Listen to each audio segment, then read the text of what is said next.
दिव्यांनी उजळलेली ही अश्विन अमावास्या हीच ती रात्र ज्या दिवशी देवी महालक्ष्मी आपल्या घरात येते, समृद्धी, शांतता आणि शुभत्व घेऊन. मित्रांनो, अश्विन अमावास्येस लक्ष्मी पूजन केले जाते. या दिवशी प्रदोषकाळी संध्याकाळी लक्ष्मीचे पूजन केले जाते. लक्ष्मी ही फार चंचल असते असा आपला समज आहे. त्यामुळे शक्यतोवर हिंदू शास्त्राप्रमाणे लक्ष्मीपूजन हे लक्ष्मी स्थिर राहावी म्हणून स्थिर लग्नावर करतात. त्याने लक्ष्मी स्थिर राहते असा समज आहे. अनेक घरात श्रीसूक्त पठणही केले जाते. व्यापारी लोकांचे हिशोबाचे नवीन वर्ष अर्थात विक्रम संवत लक्ष्मी पूजनानंतर सुरू होतो. या दिवशी सर्व अभ्यंग स्नान करतात. पाटावर रांगोळी काढून तांदूळ ठेवतात. त्यावर वाटी किंवा तबक ठेवतात. त्यात सोन्याचे दागिने, चांदीचा रुपया किंवा चांदीचे दागिने ठेवून त्यांची पूजा करतात. अशा पद्धतीने हा दिवस व्यापारी लोक फार उत्साहात साजरा करतात. महाराष्ट्रात लक्ष्मी पूजनाला भेंड बत्तासे, साडीच्या लाह्यांचा नैवेद्य दाखवण्याची पद्धत आहे. या दिवशी लोक स्वच्छता करण्यासाठी लागणारी नवी केरसुनी अर्थात फडा किंवा झाडू विकत घेतात.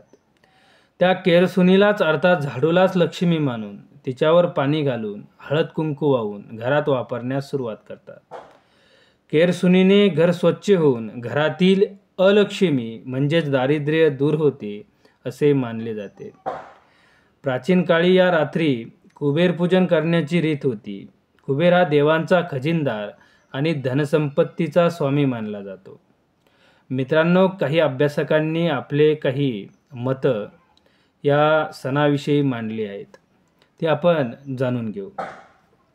दीप प्रज्वलन करून यक्ष आणि त्यांचा अधिपती कुबेराला निमंत्रित करून त्यांची पूजा करणे हा मूळचा सांस्कृतिक कार्यक्रम होता.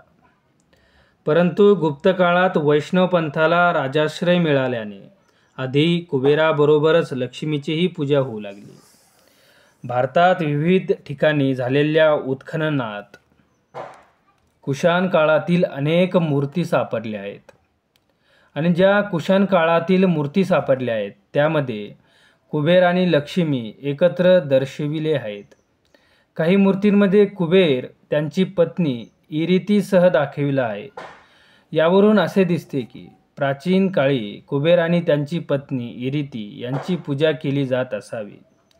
कालांतराने इरितीचे स्थान लक्ष्मीने घेतले आणि पुढे कुबेराच्या जागी गणपतीला प्रतिस्थापित केले गेले. अलक्ष्मी म्हणून ज्या देवतेला मध्यरात्री हकलून देण्याची प्रथा आहे तीच खरी या सणाची इष्टदेवता असल्याचेही म्हणले जाते.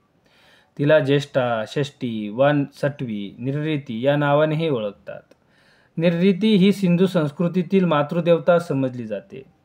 तिला ब्राह्मणी संस्कृतीने अलक्ष्मी म्हणून तिरस्कारले असले तरी ती राक्षसांची लक्ष्मी आहे असे देव मानत असल्याचे उल्लेख दुर्गा सप्तशतीमध्ये आहेत. असे अनेक मते अनेक अभ्यासकांनी या सणाविषयी मांडली आहेत. दिवाळीसाठी पूर्वी जमिनीवर आणि राजस्थानातील प्रथेप्रमाणे तांदळाच्या ओल्या पिठाची रांगोळी काढतात. त्याला मांडणे असे म्हणतात. त्यावर पाट मांडून लक्ष्मीपूजन किंवा ओवाळणे आदी विधी केले जातात. मित्रांनो, या दिवाळीत फक्त घर नाही तर मनही उजळूया. देवी लक्ष्मी आपल्याला धन, धर्म आणि समाधान देवो हीच प्रार्थना. जय महालक्ष्मी माता. आणि तुम्हा सर्वांना दीपावलीच्या हार्दिक हार्दिक शुभेच्छा. धन्यवाद. रामकृष्ण हरी.